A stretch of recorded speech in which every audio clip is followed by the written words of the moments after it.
What's going on, guys, and welcome to my Stranger Things 4 spoiler review for Volume 1. This is the 7 episodes that just were released this weekend on Friday.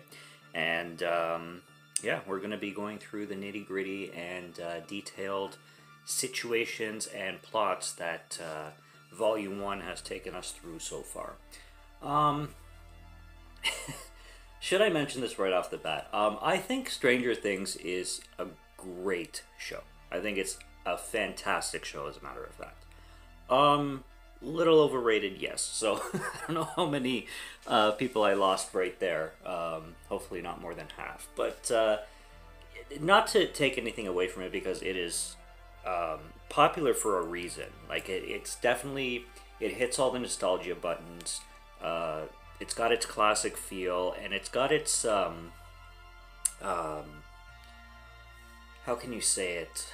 It's stylized in a very digestible way. Does that make any sense? Like it's made for such a wide variety of audiences, and a wide variety of fans of different kinds of genres. So and it's filmed gorgeously. Like the way it's written, the way it's directed, everything about it is absolutely fantastically done. I just can't help but find it a little overrated, albeit it did get a lot better, like progressive wise. Like the second season was better, then the third season amped it up even more, and the fourth season, this one is I would say on par with the third. I maybe the third's a hair better because of that finale, like I mentioned in the spoiler free review. But other than that amazing finale in the third season, which I would give it the advantage just because of that episode alone, I'd say other than that, these seasons are on par, 3 and 4. But regardless, I really don't know how long I'm going to be here. I don't want to be here too long, but we will see.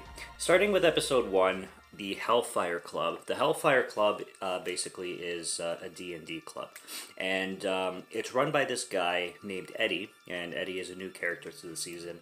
And as I also mentioned in the spoiler-free review, Eddie is one of the best new characters that could possibly come into a show like this, because he's hilarious, and the way they design him, the way they write him, I should say, is genius. He's so funny. His hair is perfect for like a metalhead 80s kid. He has the jean Dio jacket, which is amazing. Dio is one of my favorite metal stars ever.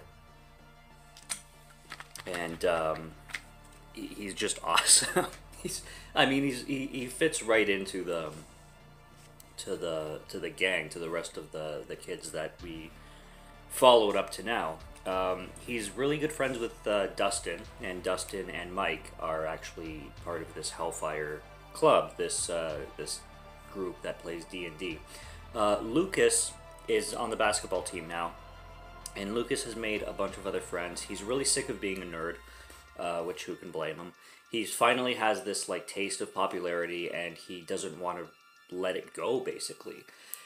And for one of his basketball games, I'm not sure if it was his first or final, or it definitely was a very important one. He wants Mike and Dustin to show up, and he's trying to bring them out, but they have this really important Hellfire game on the same night, and it bums Lucas out that he has to like kind of bribe his best friends growing up to come to this game, and like he's trying to tell them that he could get him into the cool crowd kind of thing, but they're so content with their lifestyle, and they want to be who they are, which who can blame them either. So it's a really tough situation.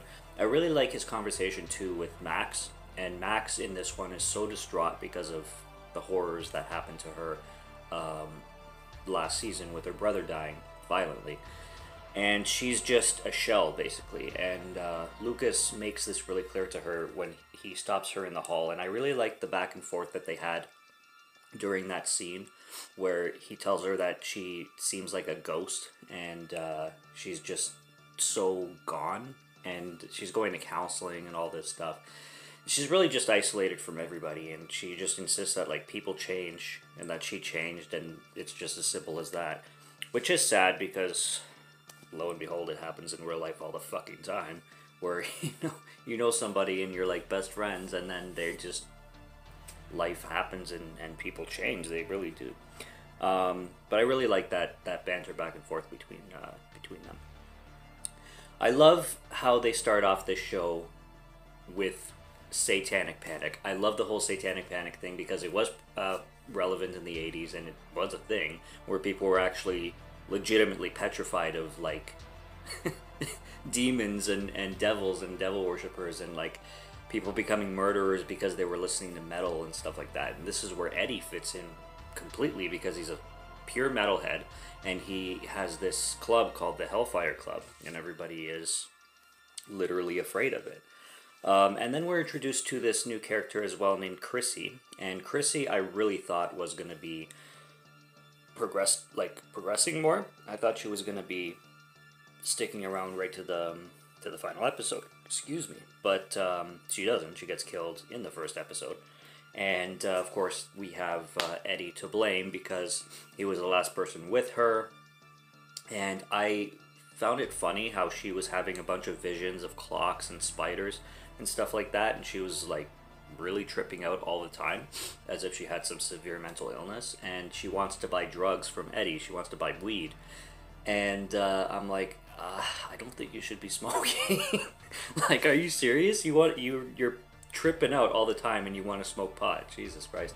And then I really liked when they were in the forest, when they were doing the drug exchange, and their conversation too. That's why I thought Chrissy was going to be lasting a long time, because I thought they were going to become love interests, and it was just really awesome how that scene was written. And Eddie was like hilarious, telling her how he recognized her and she didn't remember him, like back in the day when he had shorter hair or whatnot.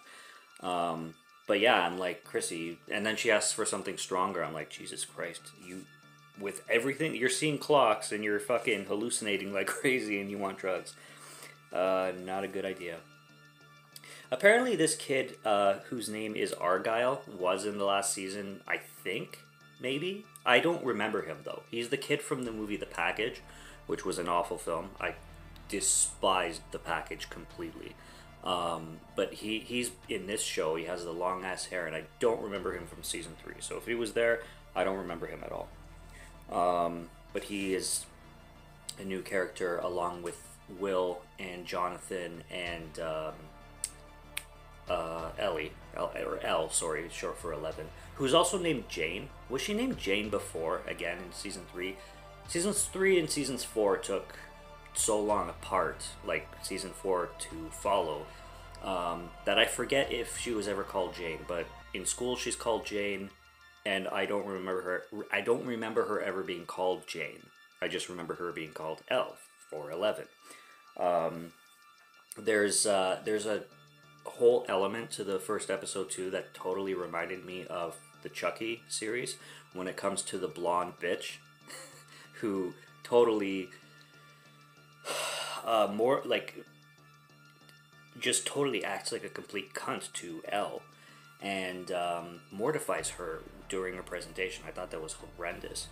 And then outside, where she like on purpose destroys her project, like by tripping her and whatnot, and then the guy comes and like accidentally steps on it as if it was an accident, and then the teacher comes along and clearly knows what's going on, but then the blonde bitch accuses Elle of being a snitch, and lo and behold, it just totally reminded me of like a Mean Girls style Chucky series with that bully who started as a bully, but then became nice later on, even though she was so horrible at the beginning of that series.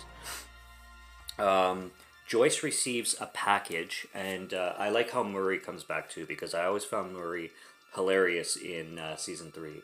And she gets this package, and it's a Russian doll, and it's already cracked, and then she calls Murray, and Murray's just being himself. He tells her, like, if, like, he's wondering if there's a bomb in it, and he's trying to give her instructions on how to, like, break it open, but his instructions are, like, get rope and something heavy, so she can, like, put it on a tree, and then pull the rope, and then drop this heavy-ass thing on the doll. Like, the most complicated fucking scenario to break a doll I've ever heard in my life. But leave it to Murray to like come up with an idea like that. So the first episode like really kicked things off great, and it reintroduced you to the characters, which pretty much all of them I forgot their names, to be honest. I remembered them by face, and I remembered some names obviously, but a lot of them, like, they really refreshed your memory with the first episode, and I really liked that. Mentioning the monster again, like I did in the last review, the spoiler-free one. This monster is amazing. This monster is incredible. It's the best villain that we have in all of the Stranger Things history. This monster reminds me of Victor from Underworld and the Tyrant from Resident Evil, if you mix them together. The creature design is incredible. I love the voice, whoever plays the monster, whoever does the voice acting and the movements, or whatever you want to call it. Incredible voice, incredible threat. The music in the show, again, is amazing. I love how they continue with the theme, make a deal with God. If I only could make a deal with God, I'd get him to swap our places. I clearly can't sing, and something's already... My voice is already going, because I did both these reviews at the same time, or on the same night. But, anyway, everybody knows that song, and everybody who's seen the show. Hopefully you've seen the show if you're watching this spoiler review. And I'm not spoiling anything to you, because this is a great show, and it progressed really well. So Joyce also gets, like, inside this doll, once she gets into it, there's a letter that kind of she has to decode with Murray, and she's trying to reach Enzo, and Enzo was a place where she had her first date with Hopper, and therefore she thinks that Hopper's delivering her a message, but Murray thinks she's crazy because everybody knows that Hopper died in the last season. But this second episode introduces Hopper, and shows that he lived. So he was captured by the Russians, the same Russian plot that we were following in the last season, which I find meh. It's fine. I don't follow it as much as I do with the kids' story, the teens. I'm just so much more invested in that plot because it's just a lot more interesting to me. The Russian thing is just fine to me. It's just it is what it is. It keeps the show going. It introduces something else, and it's fine. But she decodes this thing, and she realizes, or she thinks, that Hopper's alive. And then they go to Alaska to go basically search for him, and Hopper is basically now a prisoner in the Russian prison, like a prisoner of war, I guess. He's basically turned into a slave and spends the entire volume 1, I would say, trying to escape, which is really funny when he tries to get somebody to break his foot so he can do a whole like saw thing and smash his foot up to bring it out of the chain, but yet he can walk. So he breaks his foot, he walks back to camp, and then he, like, at night tries to bring his foot out of the chain. I'm like, you could walk from where you got your foot broken to your fucking headquarters? Bullshit. Bull fucking shit on that. I really like where they took Elle, and I really like the whole full circle aspect that they're going with volume 1 here. I think, and the way they do it too, because they put her in this like sensory deprivation chamber with the water, and where you can't like feel, and you can only like your thoughts manifest kind of thing, because you can't feel your body at all, or you're like weightless. And they use that to bring back her memories on when she was younger, and they even, I think they use a different actress to play the younger Elle 11, or because I can't see them like de-aging her or using old footage, so I think they just use a different actress. But you get Elle with the shaved head again, and she's her age now, but she's spending this entire time in Nevada, somewhere in Nevada, Ruth, Nevada, where she meets Papa again, and this whole season fluctuates on whether Papa's good, bad. It goes back and forth. There's this guy that they never gave a name to, and I was waiting for his name. I'm like, why the hell aren't they mentioning his name?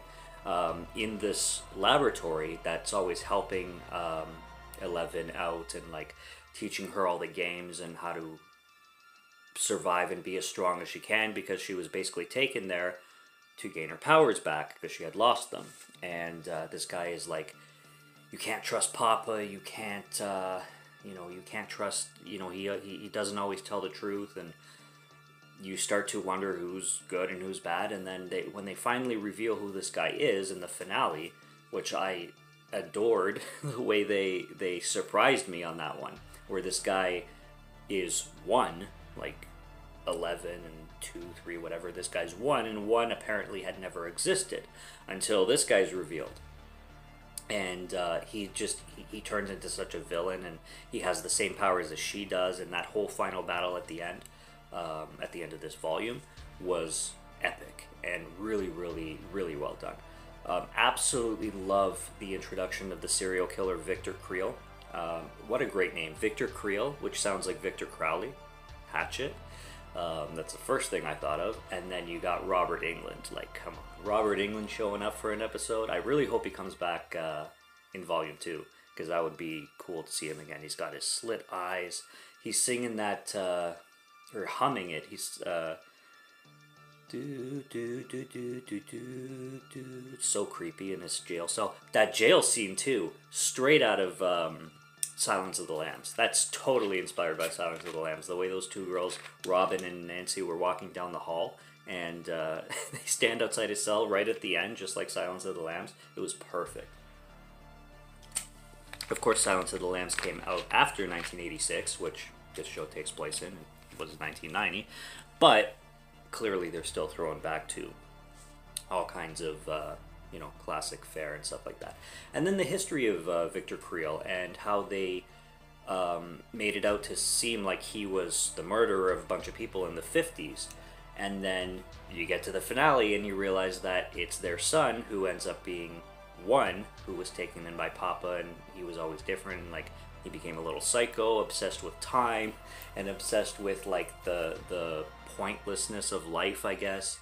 And like how he's always breaking down, like, you just wait seconds, minutes, hours, days, weeks, months, years, decades, and then it's like reproduce and die, and it's like, Jesus.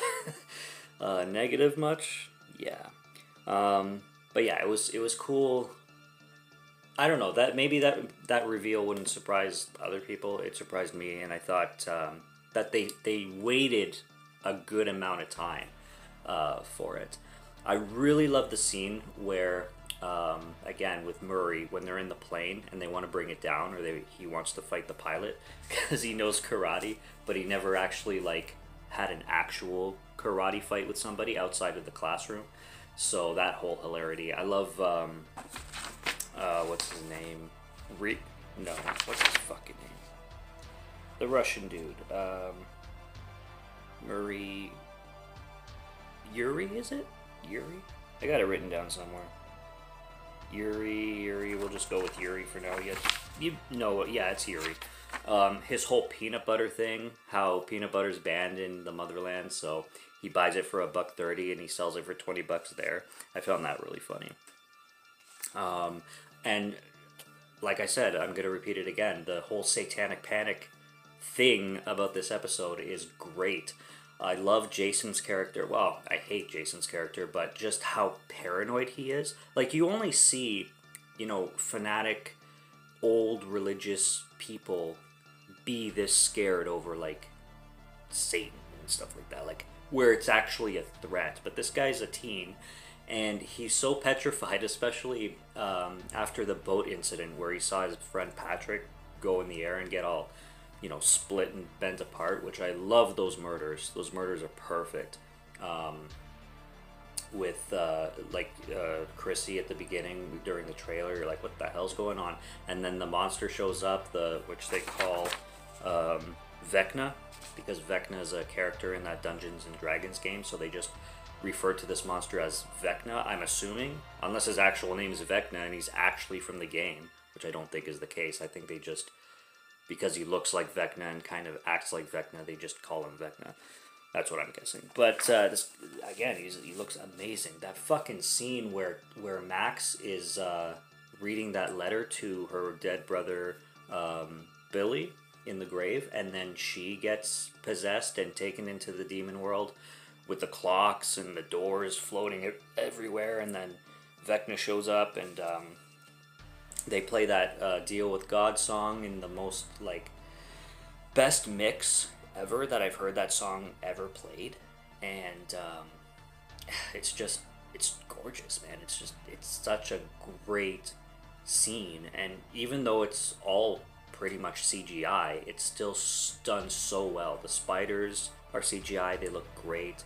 I really thought they were gonna pull like a brutal one and actually kill Max off, and I don't think the show goes for that big of risks, and not to say that I would want to see it happen because Max is a great character, but to see her killed off real fast, that would be like, whoa. They went there. But no, she's running out, and you're wondering what's gonna happen, and then she sees a little break in the dimensions coming through, and yeah, that scene was absolutely incredible. I like the aspects where you have one story taking place in California with Will and Jonathan, and this new kid Argyle. Argyle's okay. I don't know. Like I said, I really didn't like the package at all, but he's kind of like a one-note character, like, you know, with the long hair and the stoner kid. But he's not bad. I can't criticize the guy too much. He's he does what he's asked to do, right? And I liked then everything taking place in Hawkins. Taking place in Hawkins, and with Dustin, Mike, you know, all the memorable Max, all the memorable characters. Yeah, it's a lot of fun. Elle's character, the whole full circle thing, which I really think that Volume 2 is really going to take this full circle. Adding in what happened in the 50s with this one character. I think this one could make a phenomenal villain as things go on. I like too how when Mike visits California to go visit his girlfriend Elle, or Jane, whatever you want to call her. Her name's Jane now too. How there's tension, and they really made that tension, you could feel it coming, and then they really delivered it in a really good way where Elle is kind of lying about her situation, saying she's more popular than she actually is, and kind of hiding the fact that she's struggling, especially with the bullies, with that blonde bitch, whatever her name is. They really did that well. I liked how they handled the roller skating rink, where, you know, Will confronts her, and then he tells also Mike that, like, she's not being too truthful, and then the bitch comes in and she takes her into the middle of the rink, and they play that stupid song, and they're all surrounding her like a bunch of cunts, and they piss her off to the point where she actually grabs a roller skate and smashes the bitch in the face. And I'm like, she deserved it, man. She deserved it. You know, it's sad that she bled. Like, they really made that fucking, like, you could tell her she was in pain, but, like, Jesus Christ. Some people just need that, you know what I mean? It's not right, and it's gonna have its consequences, you know, Elle getting arrested. But some people just don't learn without that. Like, even if they learn at all, even with that, sometimes they don't, so. I don't know, it's a fucked up situation, but it is what it is. I love the return of Susie, Dustin's girlfriend, the nerdy girl. I love how she plays in, like, with that code that they go seek her out to decode that number or whatnot. And if that's her family or whoever all those kids are, the freaking kid running around like a friggin' Tarzan guy with a bow and arrow or something, and the really cute looking girl with the black hair that Argyle falls for. Although, is there a girl Argyle doesn't fall for in this volume? It's crazy.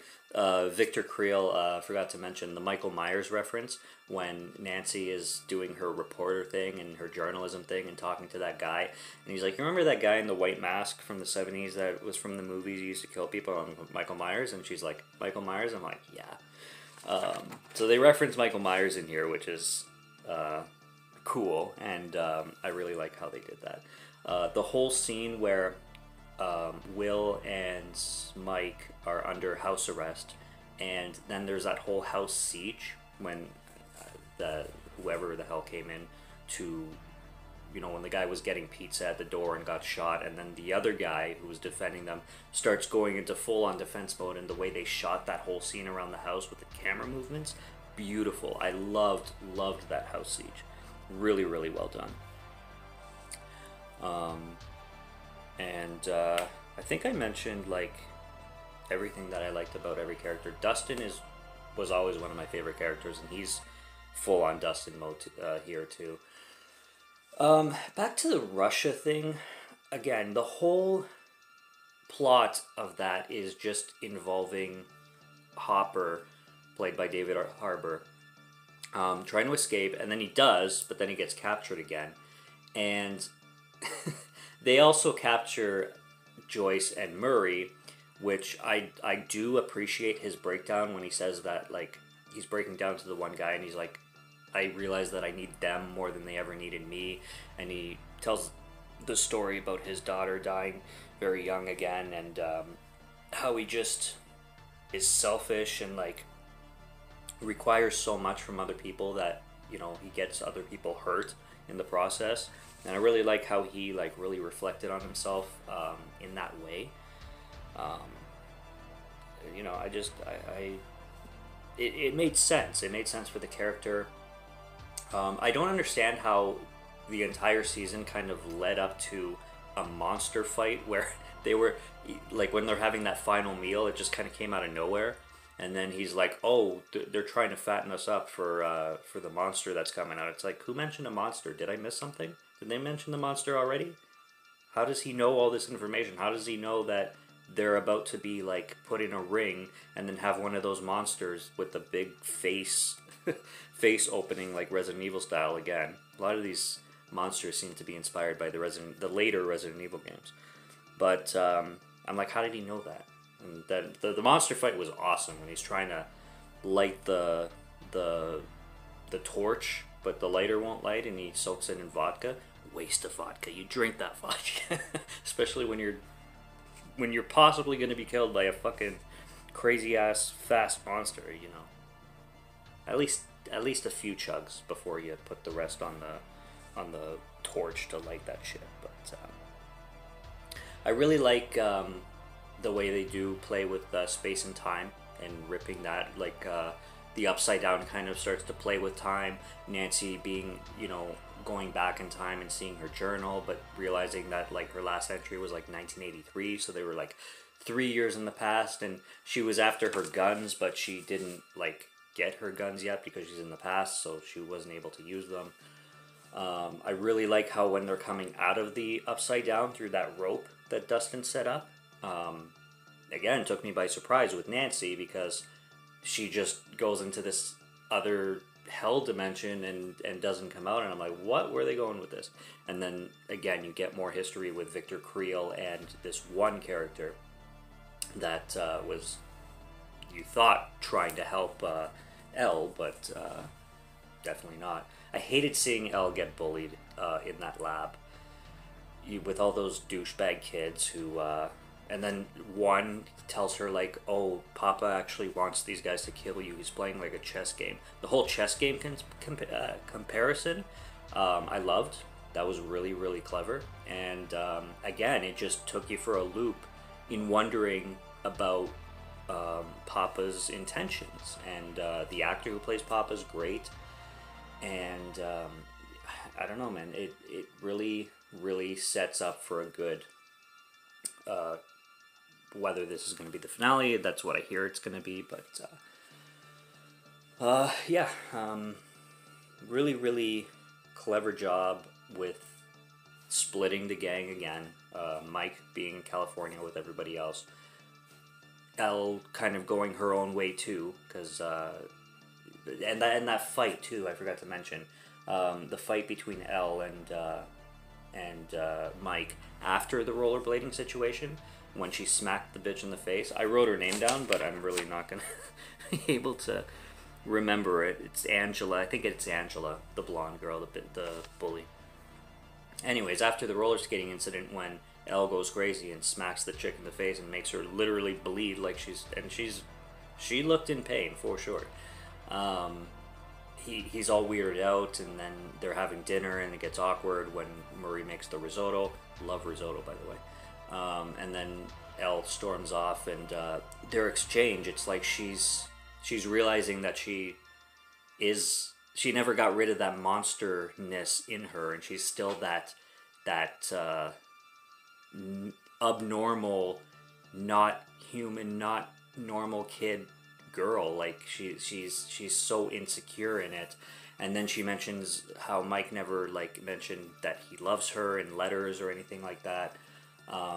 Just very realistic. And then even Mike mentioning that like it was like the first fight that they had where it actually felt real. It didn't feel like, you know, a kiddie fight about some stupid shit. It actually felt like, you know, important.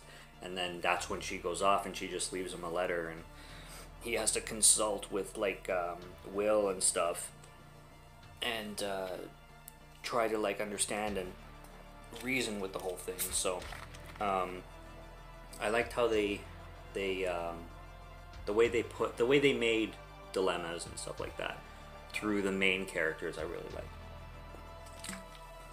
But nothing beats Eddie, honestly. Eddie's awesome. That hair and his fucking Dio jacket, and just his hilarity, man. Like he's such a funny kid. The Hellfire Club thing, and like I said, the villain, fucking Vecna, man. Amazing looking creature. Absolutely amazing looking creature. Just skimming through my notes to see if I got everything.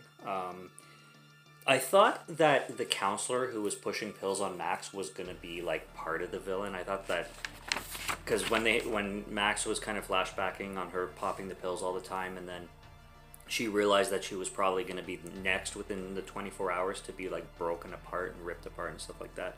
After Fred did on the road, and Fred, I thought he was gonna be sticking around for a bit too.